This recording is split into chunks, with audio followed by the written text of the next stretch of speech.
कोई भी परिस्थिति कभी भी उसके लिए बैरियर नहीं बनता। 8वीं पास नहीं है पूरे फैमिली में कोई, और वो बंदा पूरी दुनिया में बिजनेस करता है।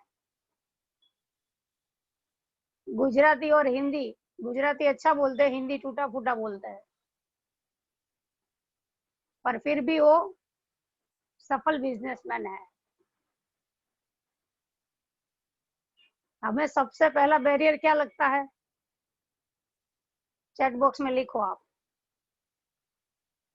सबसे पहला बैरियर आपको कौन सा लगता है जिसके कारण आपको लगता है कि मैं सफल नहीं हो पाऊंगा? डाउट्स आता है, आपके मन में संशय आता है, या आपको लगता है कि ये पॉइंट के कारण मैं सफल नहीं हो सकता हूँ।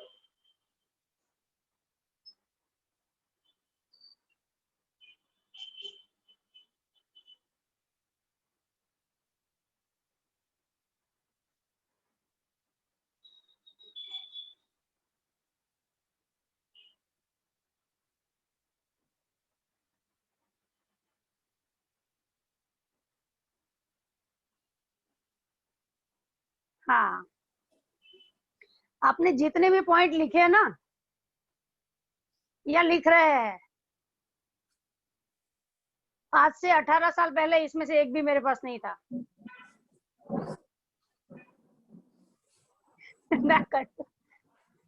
कंफ्यूजन था माइंड में पूरा। मैं पढ़ाई करूं, मैं सामाजिक जीवन में बिताऊं, आध्यात्मिक जीवन बिताऊं, मेरा क्या होगा, मैं क्या कर सकती हूँ, ये सब कुछ जो कुछ आपने लिखा है ना, सब कुछ मैंने अनुभव किया है। बस उस समय एक ही चीज मेरे पास थी। जानना चाहोगे? हाँ। जब हम सेवा करने निकलते थे तो हमारे पास मनी भी नहीं था, स्टूडेंट लाइफ में थे। अब बिलीव नहीं करोगे, मैंने फर्स्ट कोर्स जब अपना ऑर्गेनाइज किया तो उसमें लिफलेट बनाने का पैसा हमारे पास नहीं था। हम लोग स्टूडेंट थे, घर में से इतना तो मिल नहीं सकता था। तो हम लोगों ने क्या किया, हाथ से लिफलेट बनाया, आर्ट एक्सेल यस कोर्स का। और 3 लड़कियां थी हम जो मिलके कर रहे थे। तो बाकी जो 2 लड़कियां थी ना, उसके पापा बैंक में थे और एक के इनकम टैक्स में थे। तो वो लोग ने क्या किया, पापा को कॉपी पकड़ाया, हाथ से लिखा हुआ बनाया हुआ, और कहा पापा इसकी 40 जेरोक्स आप करवा के ले आना। तो ऐसे करके हम लिफलेट बनाते थे। हमने ये नहीं सोचा हमारे पास पैसे नहीं है तो हम एडवर्टाइजमेंट कैसे करेंगे। हमने ये नहीं सोचा कि हाथ से लिखा हुआ जेरोक्स किया हुआ लिफलेट होगा, पैम्पलेट होगा तो लोग क्या कहेंगे। हमने ये नहीं सोचा कि हम सक्सेस रहेंगे या नहीं रहेंगे। जो आपने लिखा ना, वो सारा हम अनुभव करके आए हैं। पर उस समय सिर्फ एक ही चीज थी मेरे पास, और वही मेरी शक्ति है, और वही चीज आज भी मेरे पास है, और इसलिए मैं सफल हूँ। एक ही चीज थी, और एक ही चीज मांगना भगवान से, वो है साहस।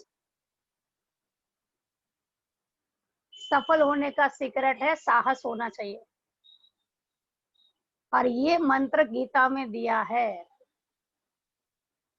साहस के बिना सिद्धि नहीं मिल सकती।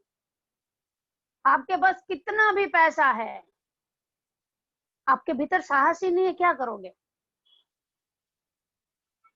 आपका माइंड बहुत पावरफुल है, पर साहस ही नहीं है तो जितना आप लिख रहे हो ना, वो सब कुछ अगर मैं आपको दे दूं ना, और आपके भीतर साहस नहीं है, तो भी आप कुछ नहीं करोगे। करोगे क्या, बताओ?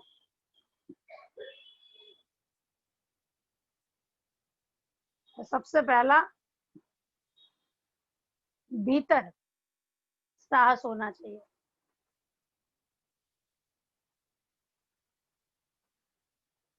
मैंने फर्स्ट भागवत ऑर्गेनाइज की अपनी, अपनी मतलब स्वामी जी से करवाई थी, तब मैं ऑर्गेनाइजर थी, तब साध्वी नहीं बनी थी। और हमारी माता जी का फोन आया घर से, बोले क्या कर रहे हो? मैंने कहा भागवत हम ऑर्गेनाइज कर रहे हैं। पहले तो आधा घंटा उन्होंने हमें डांटा, तेरी अक्ल तो ठिकाने है ना, समझ है ना कितना खर्चा होता है, 7 दिन तक वो स्वामी जी को कैसे रखना होता है, क्या क्या सुविधा चाहिए, कुछ अकल है या ऐसे ही बस। मैंने कहा आपने अकल दी कि नहीं दी वो तो पता नहीं, पर आपने साहस भरपूर दिया है जन्म के साथ ही, तो हम जरूर सफल रहेंगे। और वो कथा जब मैं ऑर्गेनाइज कर रही थी, तो मेरे पास सिर्फ 500 रुपीज था। और जब कथा पूरी हुई तो वो 1000 हो गया था। ऑर्गेनाइजर का काम है मनी पावर और मैन पावर दोनों को मैनेज करना।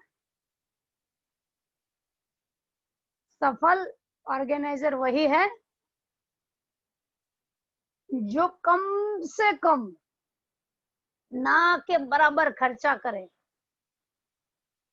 इसमें दो रास्ते हैं, या तो आप कहीं से डोनेशन लाओ या फिर आप खर्चा बचाओ।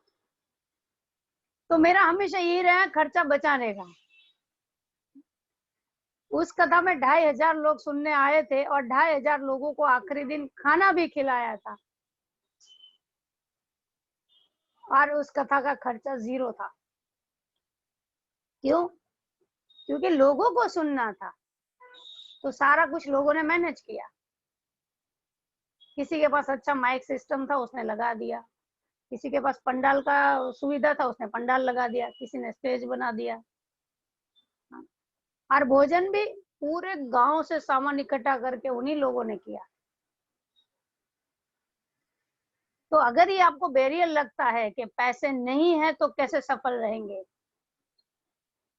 किताबों के ढेर लगे हैं, ऐसे लोगों की जीवनी के ऊपर किताबें बनी हुई है, जिसके पास पैसा नहीं था फिर भी सक्सेस है उनके पास। सफलता को कोई भी चीज रोक नहीं सकती, ये आज गांठ मार लो दिमाग में।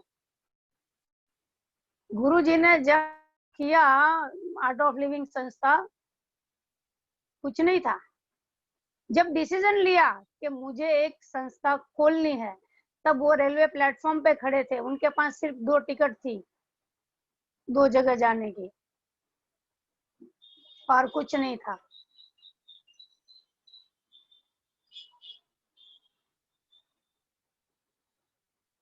कुछ चीज हो और आप सफल रहो, ये हो नहीं सकता। सुविधा के साथ सफल होना, क्योंकि सुविधा जहां आती है ना वहां हमारा साहस खत्म हो जाता है। हम कुछ नया नहीं सीख सकते, हम कुछ नया नहीं कर सकते। ऑर्गेनाइजर कौन है? जो सुविधा को नहीं देखता है, जो साहस के साथ कूद पड़ता है, हाँ ये मुझे करना है। अच्छा, फिर से थोड़ा सा होमवर्क। आपकी दृष्टि से ऑर्गेनाइजर कैसा होना चाहिए?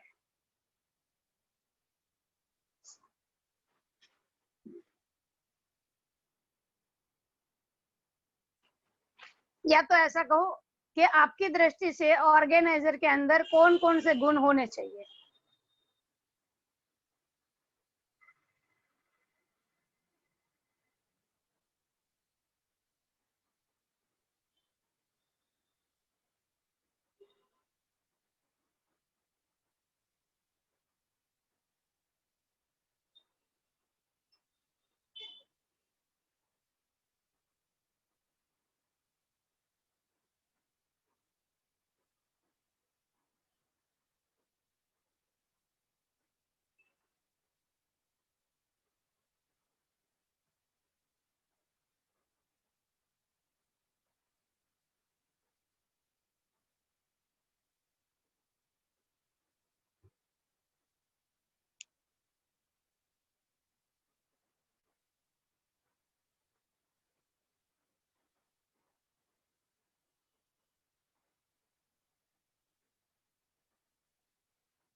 हाँ, बहुत कुछ लिखा है। गुरुजी कहते हैं बेस्ट ऑर्गेनाइजर के अंदर विष्णु शक्ति होनी चाहिए।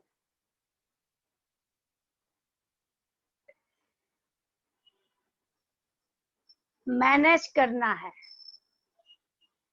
मैनेजमेंट स्किल है, वो हमें नारायण सिखाते हैं। किसी भी ऑर्गेनाइजर के अंदर 3 शक्तियां होनी चाहिए, ब्रह्मा, विष्णु और महेश। सर्जन करना, जो सर्जन किया है उसको मेंटेन करना, और तीसरा जो सर्जन हो चुका है, जो मेंटेन हो रहा है, उसका संहार करना। संहार करना मतलब क्या, उसमें कुछ बदलाव लाना। सर्जन करना यानी डेवलप करना, पालन पोषण यानी मेंटेन करना, डिस्ट्रॉय करना, उसको बदलाव के लिए तैयार रहना। 3 गुण होने चाहिए। मनी नहीं है चलेगा, आपको लोग पहचानते नहीं है चलेगा, आपके पास कुछ भी सुविधा नहीं है चलेगा, आपका माइंड कंफ्यूज है चलेगा, पर अगर आपके भीतर सर्जन करने का साहस है, मेंटेन करने के लिए पावर है, माइंड पावर है, आपका बोलने का पावर है अगर आपके अंदर, तो भी आप मेंटेन कर लोगे। और बदलाव के लिए तैयार रहना है। अच्छा, बदलाव मतलब क्या, दूसरों के भीतर नहीं, खुद के भीतर। बेस्ट ऑर्गेनाइजर वो है हर घटना में पहले अपने आप को बदलने के लिए तैयार हो। जब भी कोई टीम काम करती है ना, तो टीम वाले अगर कुछ गड़बड़ करते हैं तो ऑर्गेनाइजर ये सोचता है कि टीम बदल दूं, टीम में जिसने गड़बड़ की उसको बदल दूं, टीम का काम करने का तरीका बदल दूं। जबकि कोई भी घटना घटित हो, आपको अपने भीतर बदलाव के लिए तैयार रहना है। और बदलाव मतलब क्या, सबसे पहले स्वीकार हो जाए कि हाँ, ये मेरी टीम से हो गया है, और अगर मेरी टीम से हो गया तो मैं भी तो टीम का हिस्सा हूँ। अगर मैं कहूँ कि मेरे हाथ में ये कांच का गिलास हाथ में है और फूट गया, मैं कहूँ हाथ ने फोड़ दिया, मैं हाथ पे इल्जाम रख दूं, तो नहीं चलेगा, मेरा ही तो हाथ है। तो जितना पावर डिसीजन लेने का होता है ऑर्गेनाइजर के पास, उतनी ही उसकी जिम्मेदारी है। कोई भी घटना हो उसके लिए स्वयं को जिम्मेदार मानना, स्वीकार भाव। अच्छा, एक और आपके लिए स्वाध्याय, ऑर्गेनाइजर और ऑर्गेनाइजेशन, ये दो में क्या फर्क है, अब जरा लिखिए। आपको क्या फर्क लग रहा है, ऑर्गेनाइजर और ऑर्गेनाइजेशन में क्या फर्क है? संस्था और संस्था चलाने वाला संचालक।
अच्छा, आप कहीं गए हो बाहर, और जहां आप गए हो वहां उस व्यक्ति को पता है कि आप आर्ट ऑफ लिविंग में बहुत अच्छी सेवा करते हो, और कई बार आपने सुना भी होगा, कई लोग इकट्ठा हुए हैं और आप उसमें गए जिसमें सिर्फ आप ही आर्ट ऑफ लिविंग में सेवा करते हो और बाकी लोग आपको जानते हैं, तुरंत ही डायलॉग मारेंगे, आ गए आर्ट ऑफ लिविंग वाले। अनुभव किया है, ये डायलॉग सुना है।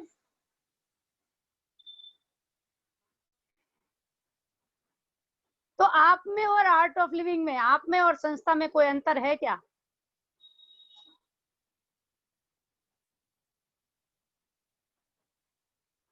ऑर्गेनाइजर और ऑर्गेनाइजेशन में कोई अंतर नहीं है।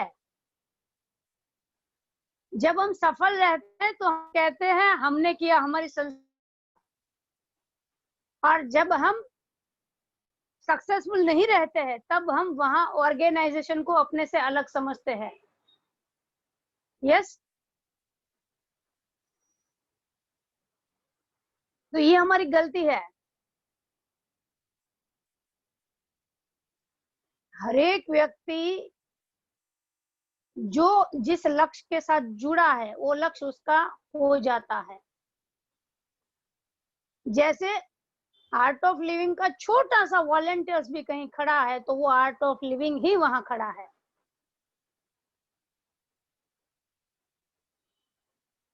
तो हमारे में और संस्था में कोई अंतर नहीं है।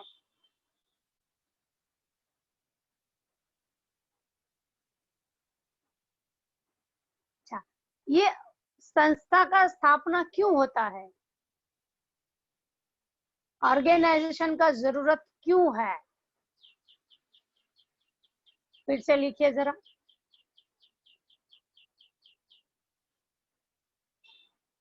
किसी भी संस्था का निर्माण क्यों करना है, या गुरुजी ने आर्ट ऑफ लिविंग संस्था का निर्माण क्यों किया?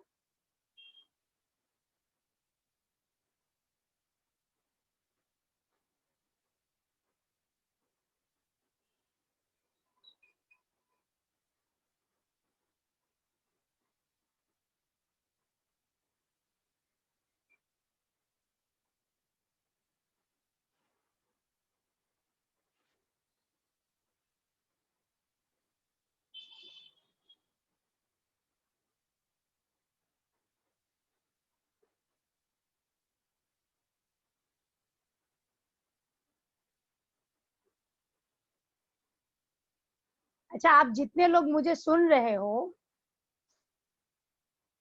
उसमें से आप जिस कमरे में बैठे हो उस कमरे में कोई फोटो फ्रेम है क्या? लेके आओ। विजया लक्ष्मी जी के पास है।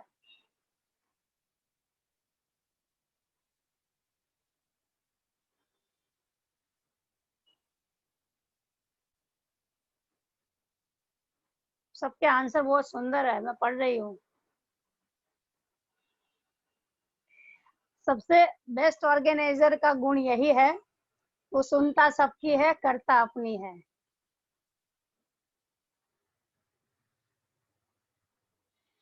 तो सबको सुनना है, क्योंकि अगर हम सुनेंगे नहीं तो हम जो करना चाहते हैं वो कर नहीं सकते। और श्रवण, लिसनिंग, जो हम आज कह रहे हैं ना कि लिसनिंग पावर होना चाहिए, इस लिसनिंग वाला पॉइंट है वो हर ग्रंथ की शुरुआत में लिखा गया है। भागवत ग्रंथ की शुरुआत सबसे पहले लिसनिंग वाले पॉइंट से होती है। राम जी ने शबरी को जब नवधा भक्ति सिखाई तो सबसे पहले यही सिखाया, लिसनिंग। हैप्पीनेस कोर्स में सबसे पहले यही सिखाया जाता है। और जब हम माँ के गर्भ में आते हैं तो भी सबसे पहले हम सुनना सीखते हैं। अगर आप अच्छा ऑर्गेनाइजर बनना चाहते हो, सक्सेसफुल जीवन जीना चाहते हो, अच्छा बिजनेसमैन बनना चाहते हो, अच्छा हस्बैंड बनना चाहते हो, अच्छा, समाज सेवी बनना चाहते हो आप, कोई भी रोल में अगर सक्सेस चाहते हैं तो पहला पॉइंट है श्रवण, सुनना है।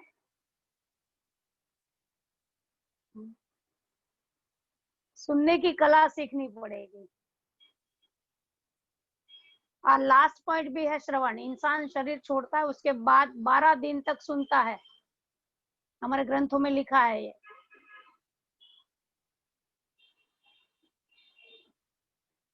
9 स्टेप सक्सेस के, वही हमारी नवधा भक्ति है। भक्ति यानी क्या? श्रेष्ठ प्रेम। भक्ति के ऊपर कुछ नहीं है, कुछ भी नहीं है। अगर मोदी को कोई मानता है तो डायलॉग सुनने को मिलता है मोदी भक्त है,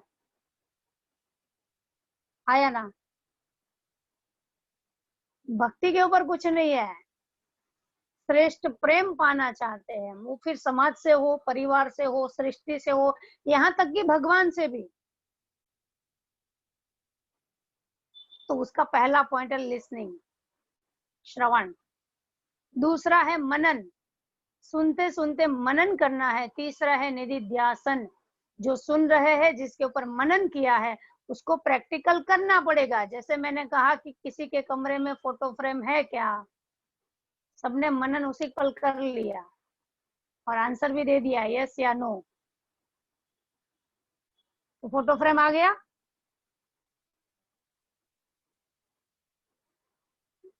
हाँ, कहाँ गए विजया लक्ष्मी जी? स्पॉटलाइट कर दो उनके ऊपर, सबको फोटो फ्रेम दिखाते हैं। यस, वाह, फोटो भी बहुत सुंदर है और फोटो में जो है वो तो सबके हीरो। अच्छा देखो, ऑर्गेनाइजर और ऑर्गेनाइजेशन।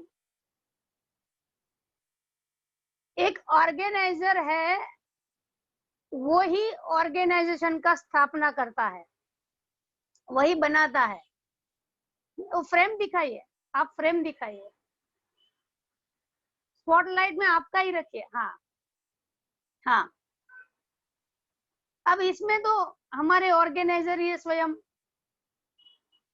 गुरुदेव कहते हैं किसी भी लक्ष्य को लंबे समय तक टिकाना हो उसके लिए एक फ्रेम चाहिए। जैसे ये फोटो है गुरुजी का, इस फोटो को अगर आप 10 साल 20 साल तक सही सलामत रखना चाहते हो तो क्या करोगे? उसको फ्रेम में लगा दोगे। फ्रेम में लगाने से उस फोटो की लाइफ बढ़ गई।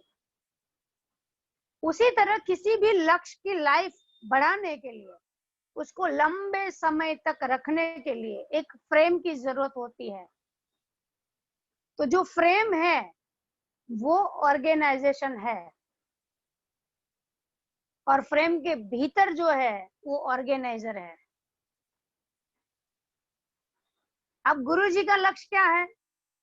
एक ही लाइन में उन्होंने बताया, दिव्य समाज निर्माण।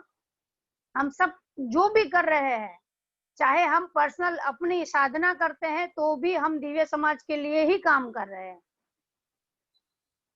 अच्छा, इस लक्ष्य को उन्होंने नाम क्या दिया? व्यक्ति विकास केंद्र। तो एक एक व्यक्ति का विकास करके ही दिव्य समाज हो सकता है।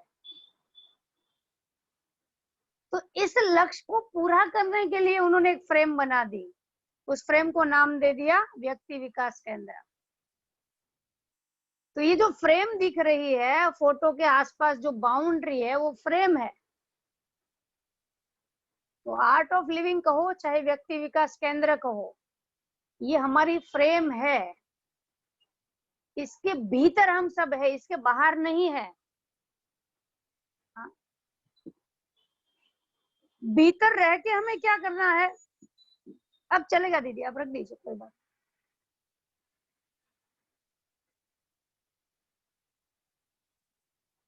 हम सब फ्रेम के भीतर है और हमारा रोल क्या है? जो फ्रेम के बाहर है उसको अंदर लाना। यस,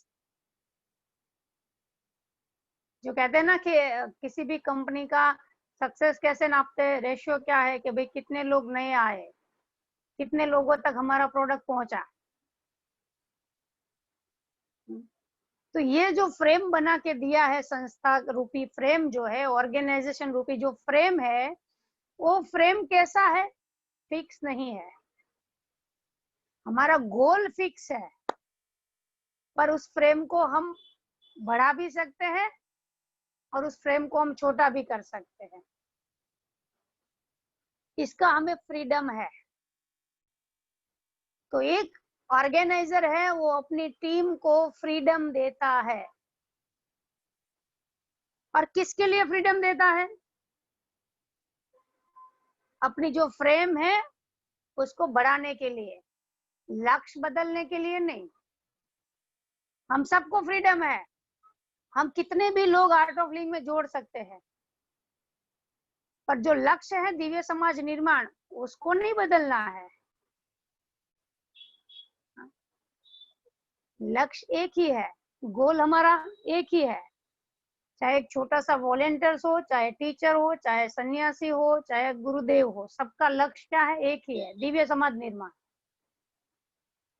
और हम सब इसी फ्रेम के अंदर है।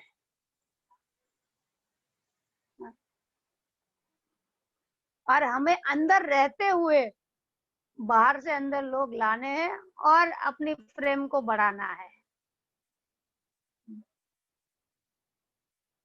अच्छा, बाहर रह के खींचोगे, संभव नहीं है।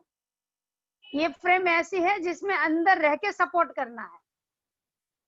बाहर से खींच के दो चीज है ना, आप किसी, आपको कोई रबड़ का बड़ा बड़ा सा रिंग दिया जाए और कहे कि इसको बड़ा करो खींच के, तो दो रास्ते हैं। एक तो हम बाहर रह के खींचते हैं और दूसरा है हम सब लोग अंदर हो जाए और उसको खींचते खींचते बड़ा करते जाए। अंदर रह के जब हम उस रिंग को बड़ा करेंगे तो वो सही शेप में बड़ा होगा। अगर हम उस रिंग को बाहर जाके खींचेंगे तो उस रिंग का शेप चेंज हो जाएगा। कितने लोग एग्री करते हैं? समझ रहे हो ना? क्यों? अंदर रह के क्यों? अंदर रह के जब हम धक्का मार के या सपोर्ट करके उसको फैलाते हैं तो वो रिंग भी हमें सपोर्ट करता है उसका शेप बनाए रखने के लिए। और जब हम बाहर से खींचते हैं तो उसका शेप चेंज हो जाएगा। इसीलिए ऑर्गेनाइजर और ऑर्गेनाइजेशन दोनों एक ही है, दोनों में कोई फर्क नहीं है। फर्क कहाँ है? व्यक्तिगत रूप से फर्क है। जैसे पुष्पा है, पराग भाई है, संदीप है, विजया लक्ष्मी जी है, सब जो भी आप सभी है। जब कोई भी इवेंट सक्सेस रहेगा तो ग्रीनिस बुक में नाम लिखा जाएगा। किसने किया? आर्ट ऑफ लिविंग ने किया। वो सक्सेस दुनिया में जो करना है वो फ्रेम का करना है। और व्यक्तिगत क्या है? उस प्रोजेक्ट को करते करते हमने क्या अचीव किया। आप 8 साल से, 10 साल से, 20 साल से आर्ट ऑफ लिविंग में हो, देखो आपने कितना कुछ अचीव किया है। और हमें जो अचीव करना है उसका गोल भी प्रभु ने बता दिया है। गुरुदेव ने हैप्पीनेस प्रोग्राम में ही एंटर होते ही बता दिया कि तुम्हें क्या अचीव करना है, पहले दिन ही बता दिया। हमारे जीवन का लक्ष्य क्या है ये गुरु जी ने पहले दिन ही कोर्स में बता दिया। शरीर, श्वास, मन, बुद्धि, चित्त, अहंकार और आत्मा को एक लय में रखना, यही हमारा गोल है। और जो इसको लय में रख सकता है वही लक्ष्य तक पहुंच सकता है। पावरफुल करने मत जाओ, माइंड पावरफुल हो जाए, मेरा बुद्धि है वो एकदम शार्प हो जाए, नहीं। उसको लय में रखो, उसको स्वस्थ अवस्था में रखो। मन स्वस्थ रहना चाहिए, बुद्धि स्वस्थ रहनी चाहिए, शरीर स्वस्थ रहना चाहिए। तब आप किसी भी कार्य को अच्छे से कर पाओगे।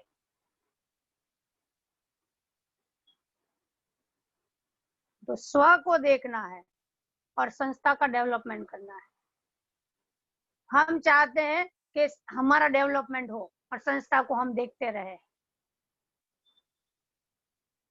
स्व को देखते जाओ और प्रेम है उसको बड़ा करते जाओ। आप चाहे छोटी सी जॉब करते हो, चाहे बिजनेस करते हो, चाहे आप बहुत बड़े बिजनेसमैन हो, चाहे कोई भी रोल हो आपका, एक गृहिणी क्यों ना हो, उसके अंदर भी ऑर्गेनाइजर का स्किल होना चाहिए, मैनेजमेंट पावर होनी चाहिए। एक महिला के अंदर बहुत अच्छा होता है ये सुबह उठती है, बच्चों का दूध भी तैयार होता है, नाश्ता तैयार होता है, पति का भी ब्रेकफास्ट तैयार हो जाता है, सासू माँ आवाज लगाती है, ससुर जी आवाज लगाते, सबको एक ही समय पे मैनेज करती है।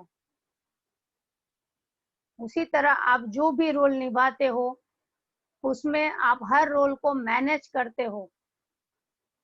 अभी आप बताओ कौन सा रोल आप अभी मैनेज कर रहे हो, इस पल में आप कौन सा रोल निभा रहे हो, जरा लिख के बताओ।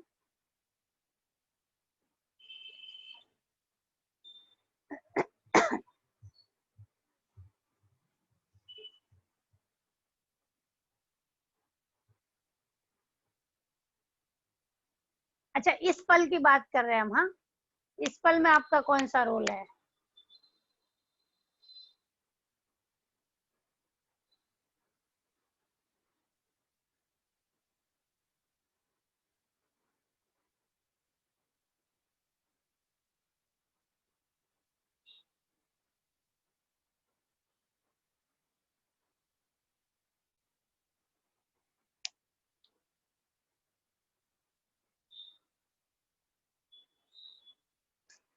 यस, आप सबने बहुत सुंदर आंसर लिखे हैं। राइटर हूँ, लिसनर हूँ, सेवक हूँ, साधक हूँ। पर इस पल मैं दो रोल निभा रही हूँ और वही दो रोल आप भी निभा रहे हो। हर पल हम दो रोल निभाते हैं, इसलिए इसको दुनिया कहा गया, जहाँ हर क्षण दो साथ में चलते हैं। अभी अभी इस पल मैं दो रोल निभा रही हूँ। एक लीडरशिप, अभी मैं सेशन ले रही हूँ तो मैं लीडर हूँ इस ग्रुप का।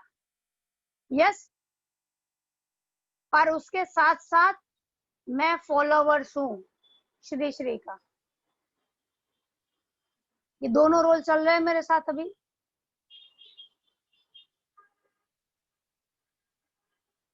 बाहर की दुनिया में अभी चल रहा है, मेरा कर्म क्षेत्र चल रहा है, तो वहां मुझे लीडरशिप के गुण दिखाने हैं। और भीतर की दुनिया में मेरा धर्म क्षेत्र है, वहां मुझे फॉलोवर बन के रहना है।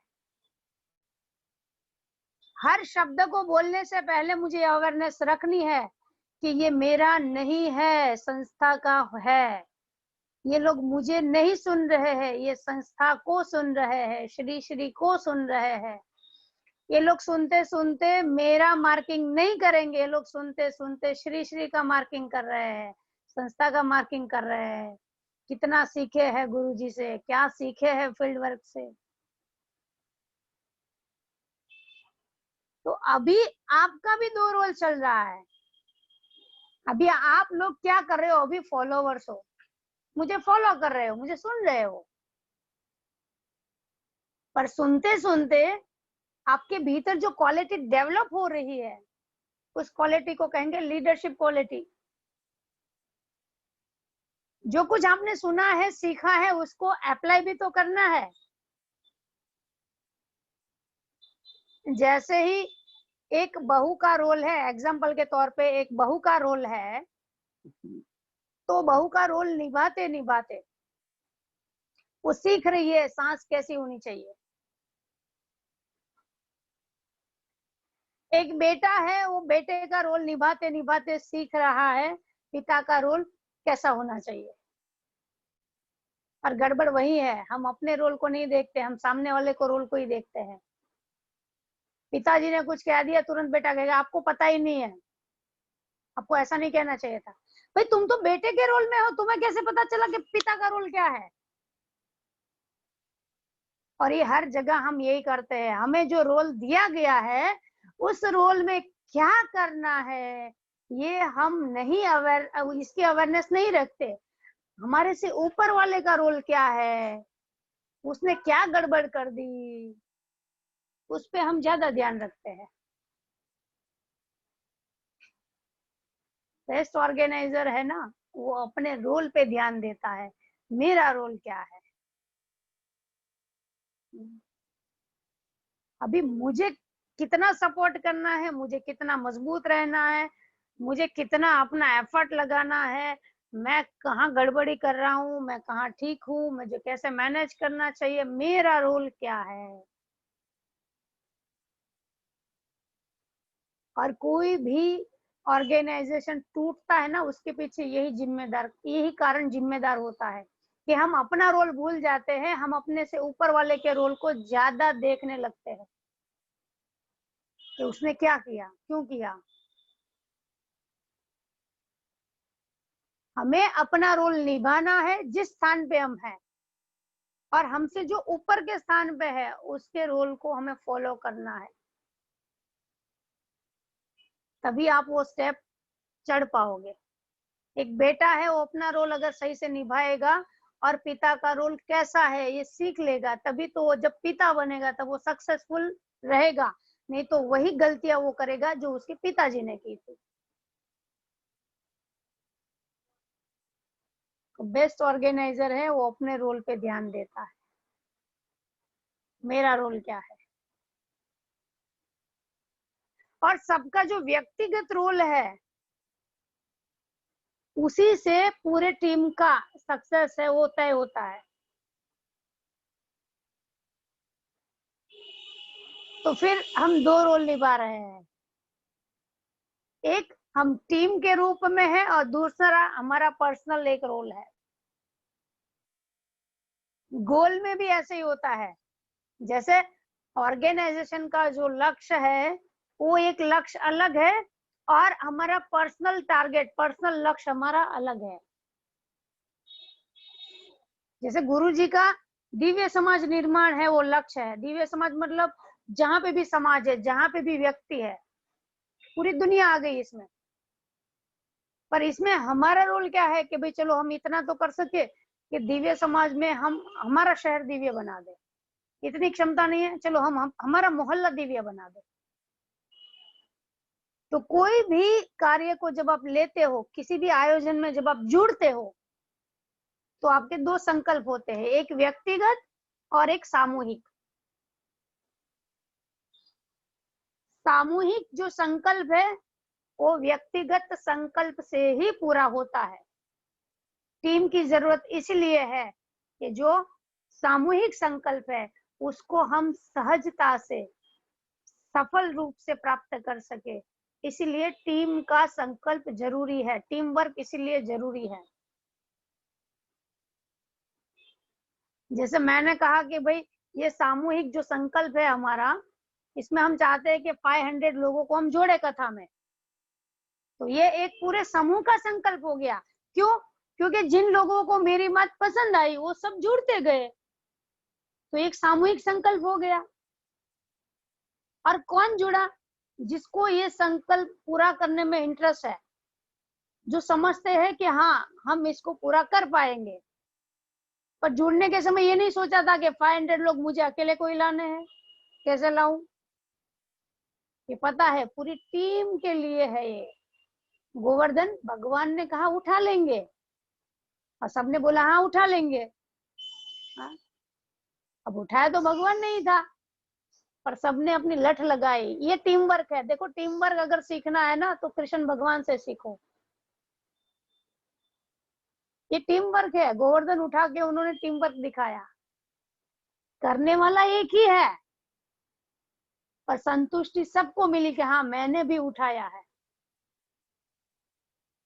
ऑर्गेनाइजर है वो कभी ये नहीं जताता कि मैंने उठाया है, भगवान ने कभी ये नहीं जताया कि मैंने उठाया है। पर हाँ अपना रोल है और मैं कर रहा हूं। भगवान ने जब जब सबके भीतर ये भाव आया कि गोवर्धन तो हमने उठाया है, तो उस भाव को, अहंकार में वो भाव ना बदल जाए, इसलिए भगवान ने हल्का सा उंगली हिला के दिखाया कि देखो ये किसने उठाया है।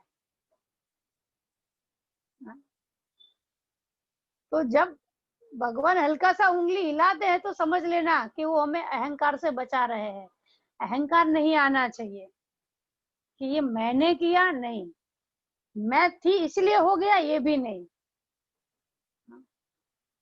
हम तो उस पल के लिए साक्षी है, उस पल के लिए हम सौभाग्यवान है। धन्यवाद करे भगवान का कि ये रोल निभाने का तूने मुझे अवसर दिया। कोई भी संस्था में प्रोजेक्ट आता है तो किसी को भी मिल सकता है, पर मुझे ही मिला या मैं इसमें हूं इन्वॉल्व, तो ये मेरे लिए बहुत सौभाग्य की बात है। कथा तो कोई भी कर सकता है।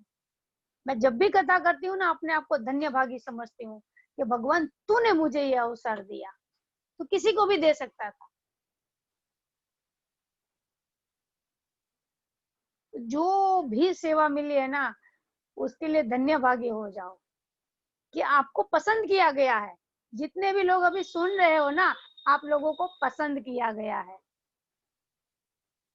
और पसंद उसने किया है, वो चाहते हैं कि हम सब सफल रहे।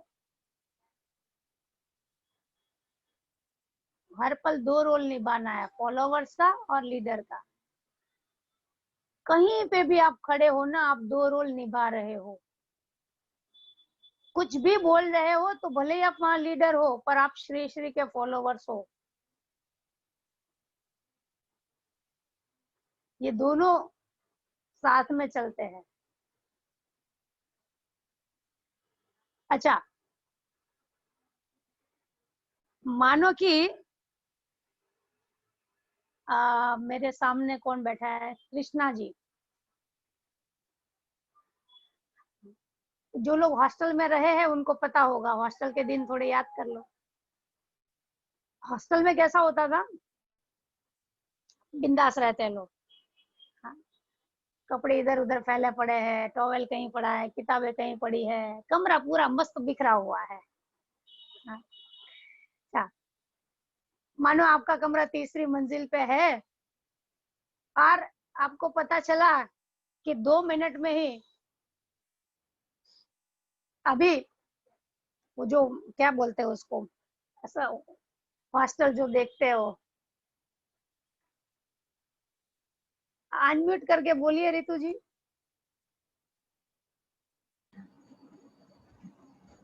वार्डन। हाँ, वार्डन। तो 2 मिनट में वार्डन है, वो कमरा चेक करने आ रहे हैं, तो उस कमरे को आप कैसे ठीक करोगे 2 मिनट में? जरा लिखो ना।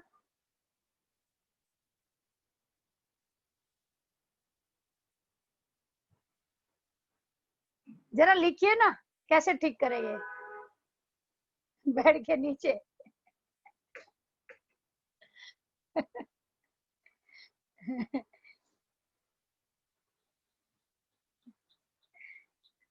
देखो उसमें क्या करते हैं हम, उसको ठीक नहीं करते, उसमें जो कुछ बिखरा है ना उसको छिपाते हैं। यस। हाँ?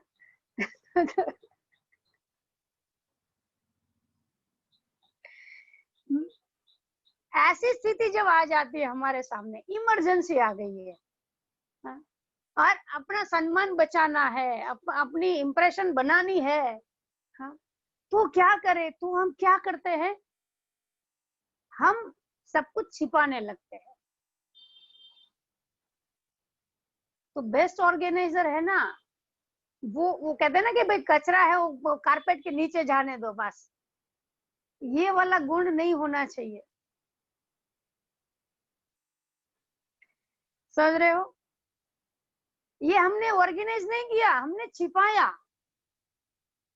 कमरा, वार्डन आए, उनको लगा अरे वाह सब ठीक है, साफ सुथरा है, तो ये हमने ऑर्गेनाइज नहीं किया, हमने क्या किया, छिपा दिया। तो इससे आपको 2 मिनट के लिए खुशी हो जाएगी, देखा कैसे उल्लू बनाया, पर क्वालिटी डेवलपमेंट नहीं होगी। हमने बहुत कुछ अपना स्वयं का नुकसान कर लिया, बहुत कुछ गवा दिया।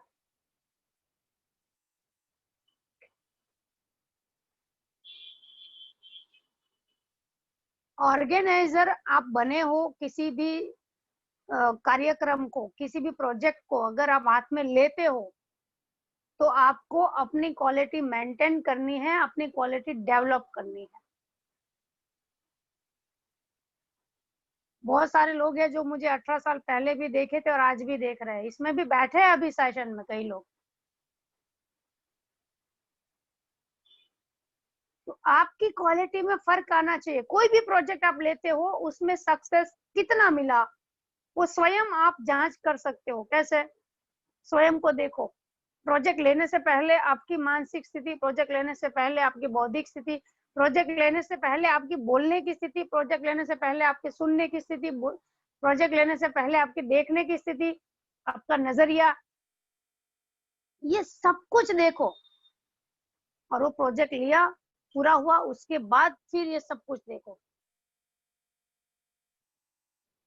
प्रोजेक्ट लेने से पहले आईने में अपने आप को देखो और पूरा हो जाए फिर अपने आप को आईने में देखो। हमें हर पल अपनी क्वालिटी को डेवलप करना है। हमारे भीतर के जो गुण हैं वो बढ़ने चाहिए। मैनेज करना नहीं है। हम ज्यादातर क्या होता है पता है, मैनेज कर लेते हैं। ये मैनेजमेंट स्किल नहीं है। जब आपके पास समय नहीं रहा, इमरजेंसी आ गई, सिर पे खड़ा है बंदा, ज्यादातर काम हम ऐसे ही करते हैं। जब तक वो कार्य इमरजेंसी में कन्वर्ट नहीं होता उस कार्य को हम लक्ष्य में ही नहीं लेते हैं।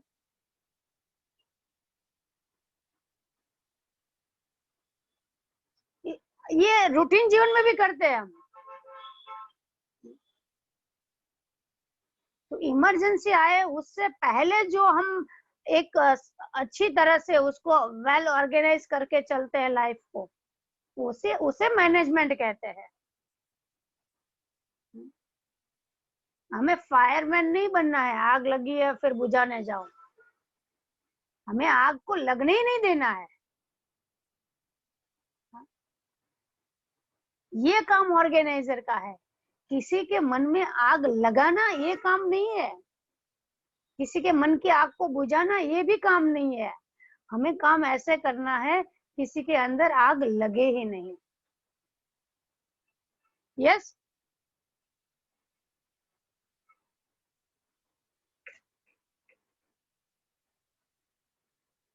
समय का बाउंडेशन है, पर वो समय में भी हम क्या करते हैं, जब तक इमरजेंसी में वो बदल नहीं जाता हम हिलते नहीं है। आपको अगर लिखना है तो लिख लो। मैं आपको बताऊं, अगर ये कथा, कोई भी कथा की डेट मैं अगर आपको 6 महीने पहले दूं और 6 दिन पहले दूं, दोनों में रिजल्ट एक जैसा ही होगा। क्योंकि हमारी मानसिकता तो 6 दिन पहले ही काम करने की है।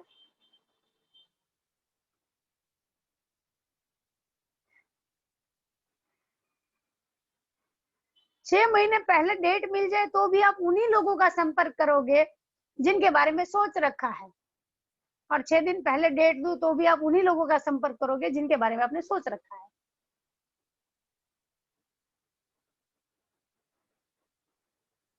तो ऑर्गेनाइजर का रोल क्या है? फ्रेम को बड़ा करना। और फ्रेम बड़ी तभी होती है जब आप फ्रेम के बाहर जो है उनका संपर्क करोगे। तो ये जो प्रोजेक्ट आपने लिया है, ये क्यों लिया है? फ्रेम के बाहर जो है ना उसको फ्रेम में लाने के लिए किया है।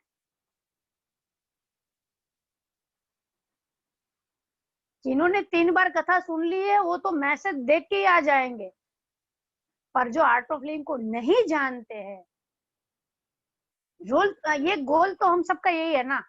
यस या नो आप लिख सकते हो। कितने लोग के मन में ये चाहत है कि जो आर्ट ऑफ लिविंग को, जो श्री श्री को नहीं जानते हैं वो इसमें जुड़े। सबकी चाहत है, कोई नो कह ही नहीं सकता। पर जब हम प्रैक्टिकल रूप में ये करते हैं, फील्ड में जब उतरते हैं काम लेके, सेवा लेके, तो हम क्या करते हैं, हम अपना समय वही बिताते हैं जो ऑलरेडी जानते हैं। बेस्ट ऑर्गेनाइजर है वो अपना समय है वो बिगाड़ता नहीं है। उसको पता है मुझे फ्रेम में क्या डालना है, फ्रेम को कैसे बड़ा करना है, फ्रेम को कैसे सजाना है, वो ऑर्गेनाइजर जानता है। और हर बार नया मार्केट खड़ा करता है। मैंने देखो हर कथा से पहले कोई ना कोई सेशन लेती हूँ। इस बार मैंने एक भी सेशन में रिपीट नहीं करती हूँ। इस बार पराग भाई है, बिजनेसमैन है, तो हमको उन्होंने वैसा वाला सेशन बोला, ऑर्गेनाइजर स्किल के बारे में बताएंगे। अगर वही की वही बातें मैं दोहराऊं तो दिन प्रतिदिन संख्या कम होती जाएगी। अगर आप बढ़ाना चाहते हो अपने ग्रुप को तो आपको हर बार कुछ नया देना पड़ेगा। चेहरा भले वही का वही हो। गुरुजी जब से आर्ट ऑफ लिंक बना तब से गुरुजी है हमारे पास, चेहरा वही है, पर गुरुजी हर बार हमें कुछ नया देते हैं, इसलिए ये बढ़ता जा रहा है। हम क्या करते हैं, चेहरा नए नए नए नए लाते रहते हैं। भले ही चेहरा हमारे पास एक ही हो, कोई बात नहीं, पर हर बार नया देना है। संस्था का नाम वही होता है, प्रोडक्ट का नाम वही होता है, पर प्रोडक्ट की क्वालिटी चेंज होती रहती है। तो हर बार अपने अंदर चेंज लाना है। ऑर्गेनाइजर वही है जो चैलेंज को लेता है और सबके भीतर कुछ ना कुछ चेंज लाता है। ये बेस्ट ऑर्गेनाइजर का रोल है। तो आज इतना ही रखते हैं, फिर दोबारा कभी मौका मिला तो इसको अच्छे से पावर पॉइंट प्रेजेंटेशन पे पूरा हम आपको बताएंगे बेस्ट ऑर्गेनाइजर का रोल क्या होता है। ये आज तो हम बोल के बताए, पर प्रैक्टिकल इसमें बहुत सारे एग्जाम्पल है, बहुत सारी ऐसी एक्टिविटीज है जिसके द्वारा भी हम सीख सकते हैं। तो आज यहीं रखते हैं, 1 घंटा बहुत हो गया, नहीं तो फिर सब। हाँ, कोई कुछ कह रहा है क्या? हाँ, तो ये अभी रिकॉर्डिंग किया हुआ है। विजया जी अपना नंबर शेयर कर देंगे और वो नंबर के ऊपर आप अपना, अगर ये ऑर्गेनाइजिंग टीम में आप जुड़ना चाहते हो, बहुत सारे ऐसे लोग हैं जो मेन ऑर्गेनाइजिंग टीम का एक ग्रुप बना हुआ है, कथा ऑर्गेनाइजर्स करके। If you want to enrol yourself, if you want to join as an organiser, आप सब लोग यहाँ पे विजया लक्ष्मी जी का नंबर शेयर किया हुआ है और पुष्पा जी का, उन दोनों में से किसी को भी मैसेज कर दो, आपको इसमें ये कर देंगे ग्रुप में। बहुत सारी एक्टिविटी जो हो रही है पूरे इंडिया से, राइट फ्रॉम बॉटम, साउथ से लेके ईस्ट से लेके वेस्ट एंड टॉप नॉर्थ, सभी लोग जुड़े हुए हैं and all of they are so much dynamic. Really we are proud of all the organisers. बहुत पावर टीम बन रही है ऑल ओवर इंडिया से। तो चाहते हैं कि एक ऐसी मजबूत टीम हम लोग साथ में काम करेंगे। जब भी हमें लगता है ये इवेंट में जुड़ना है तो हम करते रहेंगे, साथ में आगे बढ़ते रहेंगे। Swamini ji, it was more than wonderful, this was never expected कि आप इतनी अच्छी तरह से मैनेजमेंट के बारे में, बिजनेस एंड ऑर्गेनाइजिंग टीम के बारे में, ऑर्गेनाइजर्स के बारे में इतना अच्छा बताएंगी। We are really proud of you. हम लोगों को जो चाहत थी उससे तो बहुत बहुत ज्यादा मिला है। एंड ये जो रिकॉर्डिंग है, मैं विजया जी को बोलूंगा कि अपने ग्रुप में सब लोग ज्वाइन करने के बाद आप फॉरवर्ड करेंगे। मैं ये चाहूंगा, मेरा पर्सनल, आपका ये जो आज सेशन था, मेरे कंपनी के अंदर सभी एम्प्लॉइज और हमारे लीडर्स के साथ भी मैं शेयर करूंगा। It is applicable everywhere. Such a useful and the need of the time आपने नॉलेज दिया। We are so much thankful to you. Really please accept from our bottom of our heart bowing down to you for giving us such a beautiful session. Vijaya ji, Pushpa ji, आप बता सकते हैं please.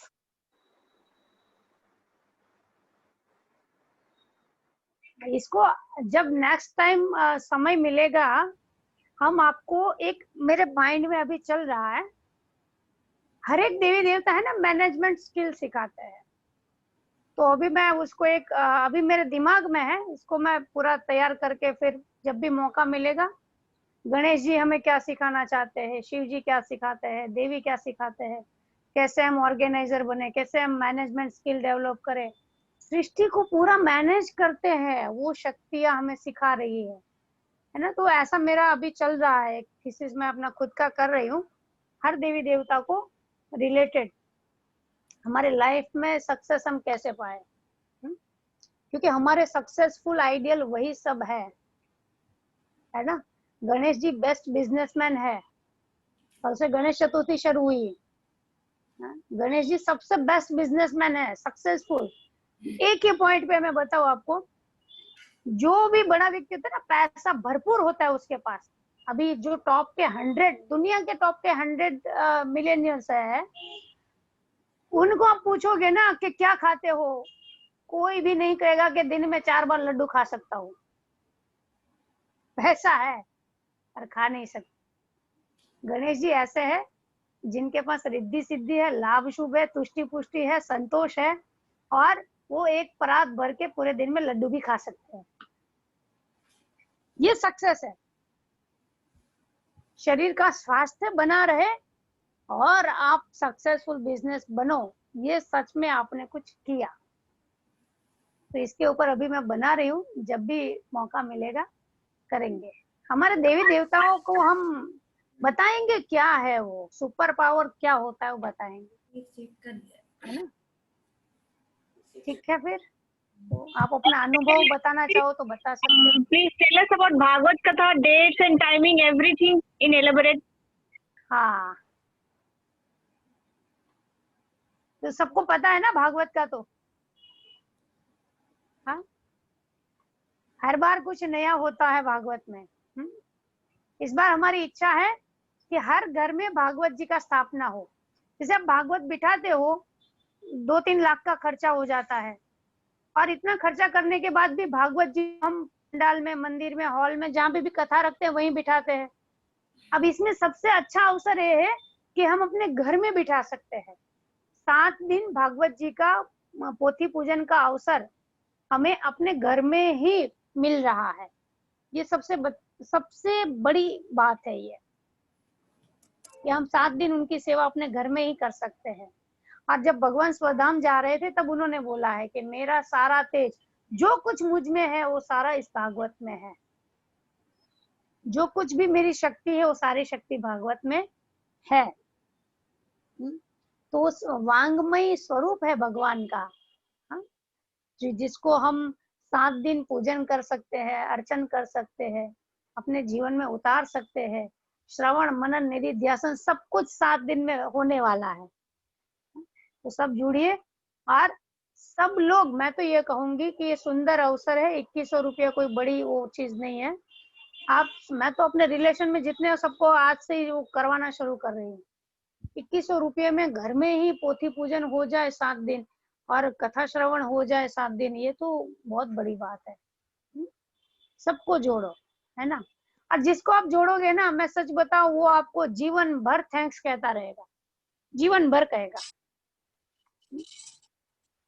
सबको जोड़ते हैं और अपना ये मतलब पूरा धूम मचाते हैं। वैदिक धर्म संस्थान क्या करता है, गुरुजी ने क्यों वीडीएस का स्थापना किया, सबको बताना है। धर्म क्या है ये हमें सबको समझाना है।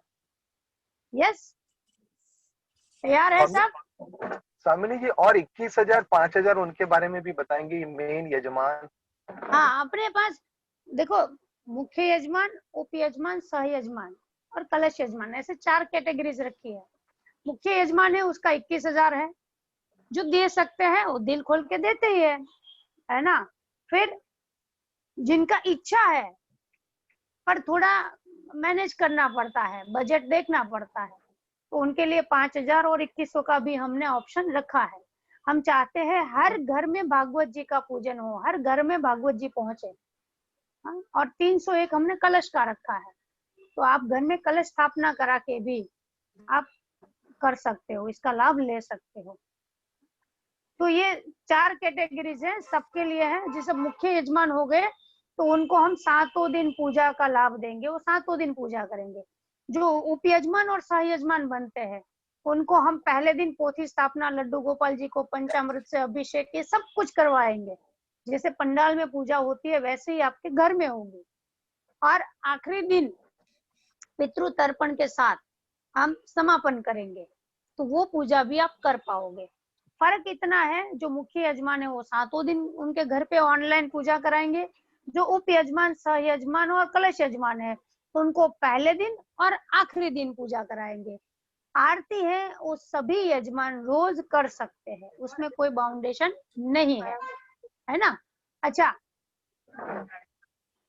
जो इवेंट आएंगे अपने, नंद उत्सव, कृष्ण जन्मोत्सव मनाएंगे, गोवर्धन लीला कराएंगे, रुक्ष्मणी विवाह है, तो ये सब जितने भी यजमान है वो सब करेंगे। ऐसा नहीं है कि ये तो घर में ही है भाई, इसमें सब कर ही सकते हैं। कोई नया जुड़ना चाहता है कि भाई हम सिर्फ कृष्ण यजमान ही बनना चाहते हैं जन्मोत्सव के, तो वो एक दिन के भी बन सकते हैं।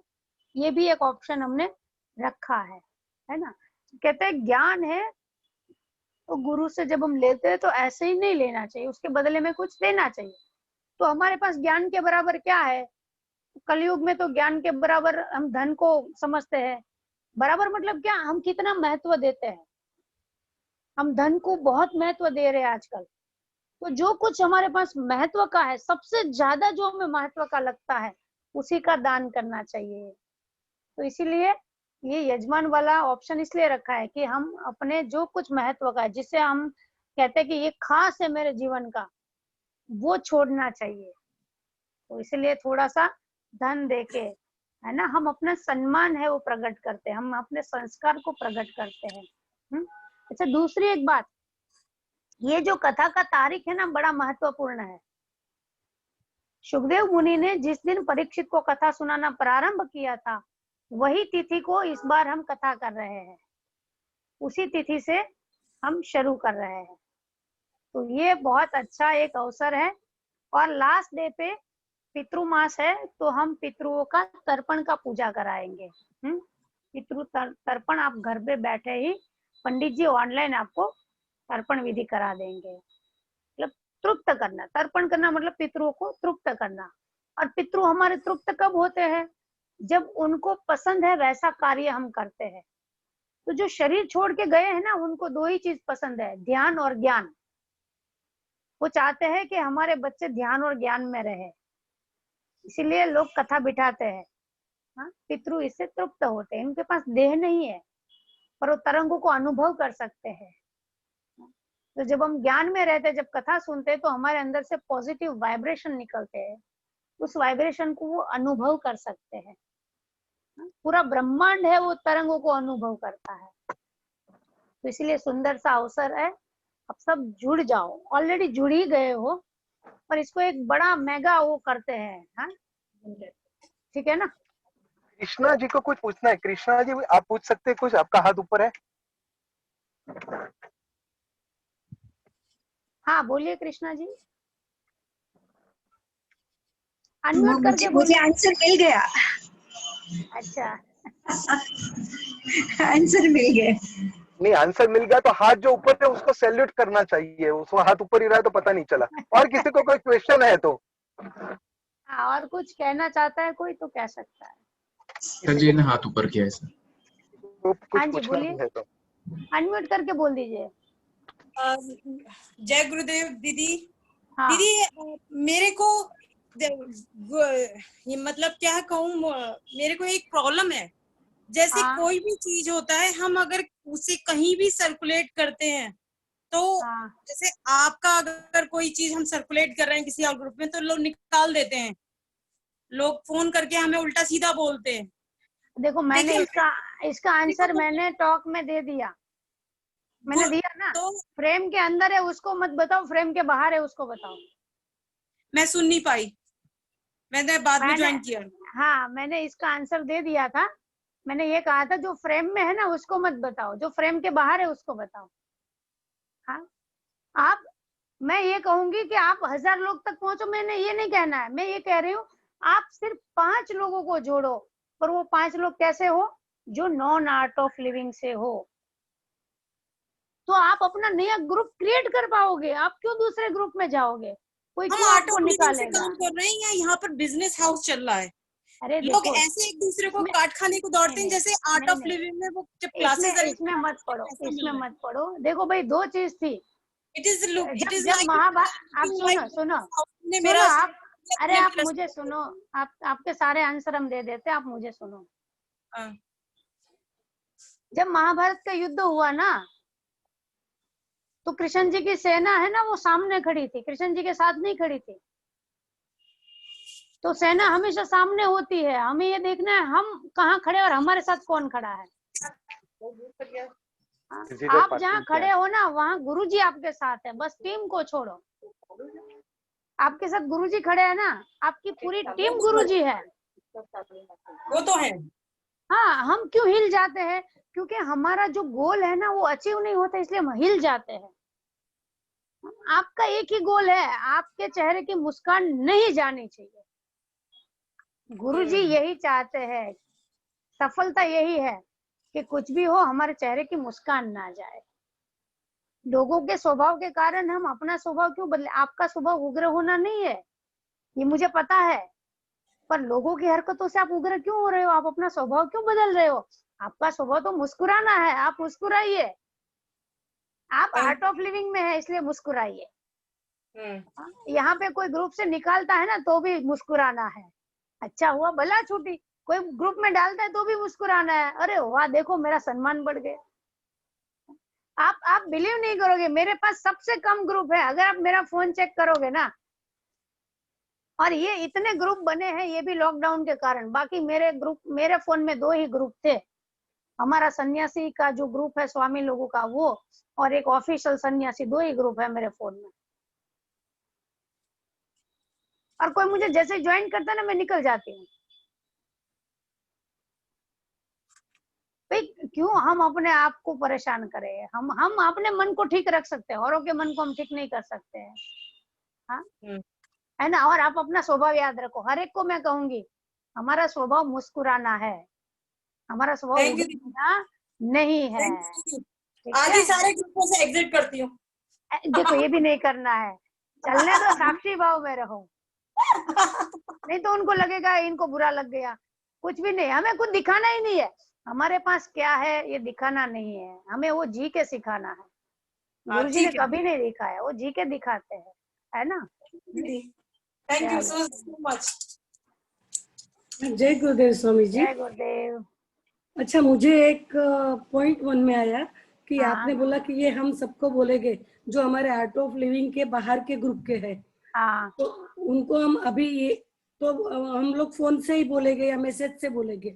हाँ। तो कुछ ऐसा रिटर्न इनविटेशन या कुछ मैसेज हम लोग कॉमन तैयार कर सकते थे। और हाँ हाँ हाँ हाँ, जरूर जरूर, उनका फोटो वाला मैसेज भी बना देंगे। पराग भाई ने वो सुंदर किया था ना, तो कथा का डिटेल हो और उनका फोटो उधर मैसेज में लगा हो, तो ये भी आप उनको ऑप्शन दे सकते हैं कि हम आपको एक ऐसा पोस्टर बना कर दे देंगे, आप सभी जगह फेसबुक पे डाल सकते हैं कि आप जुड़ रहे हो।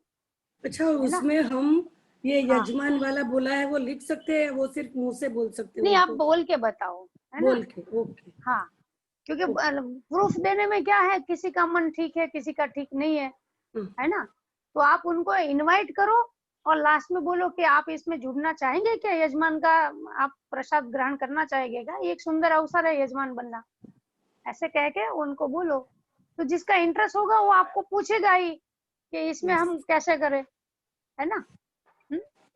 तो हम वर्चुअल इनविटेशन कार्ड सबको, हाँ, आप फोन पे डाल दो, हाँ जी, है ना, फोन से ही करो, ऑनलाइन ही करो सब।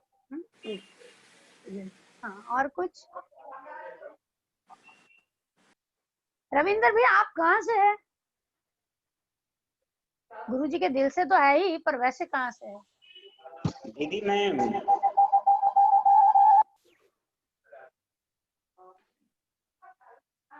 मैं पटना से हूँ और अभी बैंगलोर में हूँ। अच्छा अच्छा आश्रम के अच्छा। बगल में ही मेरा निवास है। गुरुजी के आशीर्वाद से मैं यहाँ पहुँच पाया हूँ अच्छा, जी। बहुत सुंदर। और ठीक है विजय और फिर। ये जी विजय, मेरी हाँ धर्म हाँ, पत्नी है। अच्छा, हाँ विजया लक्ष्मी जी के, हाँ शायद हम मिले हैं विजय लक्ष्मी जी से, यदि आपकी हमें आवाज ऐसा नहीं लग आ रहा रही है। है। हाँ, मुझे ऐसा लग रहा है कि मैं दीदी से मैं मिली हुई हूँ। अच्छा, पता नहीं कहाँ, कहीं तो मिले हुए हैं। ठीक है फिर। हाँ, आश्रम में मिले होंगे। है ना, कहीं तो मिले हैं हम। मैं आश्रम।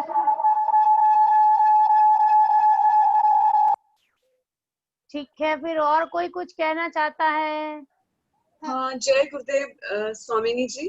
जय गुरुदेव। मैं यही पूछ रही थी कि जैसे हम ना अलग अलग स्टेट में एसटीसी और टीचर्स को फोन कर रहे हैं, तो ऐसा हो सकता है कि आश्रम से ये धर्म संस्थान जो है अपना वैदिक धर्म संस्थान, वहां से ऑफिशियल मेल जाए ताकि हर स्टेट के जो भी टीचर्स हैं। ऑफिशियल मेल नहीं डालते हम इसमें, मैसेज तो ऑलरेडी फेसबुक पे आ गया है वैदिक धर्म संस्थान की तरफ से। क्योंकि अच्छा ऑफिशियल क्या है, इतनी सारी एक्टिविटीज होती है ना, टीचर्स बेचारे त्रस्त हो जाएंगे, इतने अच्छा। सारे डिपार्टमेंट है ना। हाँ तो हाँ इसलिए क्या किया है, अपना फेसबुक पे सबको बोलो अपना, ठीक है ना।